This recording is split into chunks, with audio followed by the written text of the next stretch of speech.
কলকাতার যাদবপুর এলাকা থেকে গ্রেপ্তার করা হয়েছে এক বাংলাদেশি মডেল ও অভিনেত্রীকে, যিনি ভুয়ো ভারতীয় পরিচয়পত্র ব্যবহার করে শহরে বসবাস করছিলেন বলে অভিযোগ।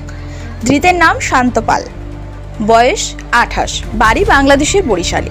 কলকাতা পুলিশের অ্যান্টি রাউজি শাখার অফিসাররা গোপন সূত্রে খবর পেয়ে যাদবপুরের একটি ভাড়া ফ্ল্যাটে হানা দিয়ে শান্তাকে গ্রেফতার করেন। তার কাছ থেকে ভুয়ো Aadhaar card, voter ID card, ration card করা হয়েছে উদ্ধার।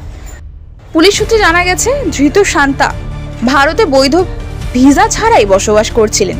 প্রশ্ন উঠছে কিভাবে এবং কার সহায়তায় তিনি এসব ভুয়ো নথিপত্র জোগাড় করলেন। তদন্তকারীদের অনুমান এর পিছনে কোন বড় চক্র বা নেটওয়ার্ক থাকতে পারে। কলকাতা পুলিশের এক তদন্তকারী আধিকারিক জানিয়েছেন, এই নথিগুলো কোথায় তৈরি হয়েছে, কারা জড়িত তা খতিয়ে দেখা হচ্ছে। শুধু একজন নয়, এর পেছনে কোনো বড় চক্র জড়িয়ে আছে কিনা সেটাই তদন্তের মূল লক্ষ্য।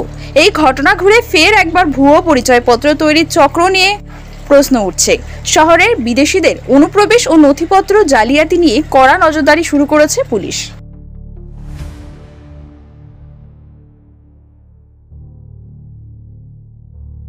নতুন নতুন আপডেট পেতে সাবস্ক্রাইব করুন নিউজ আপ ডেইলি।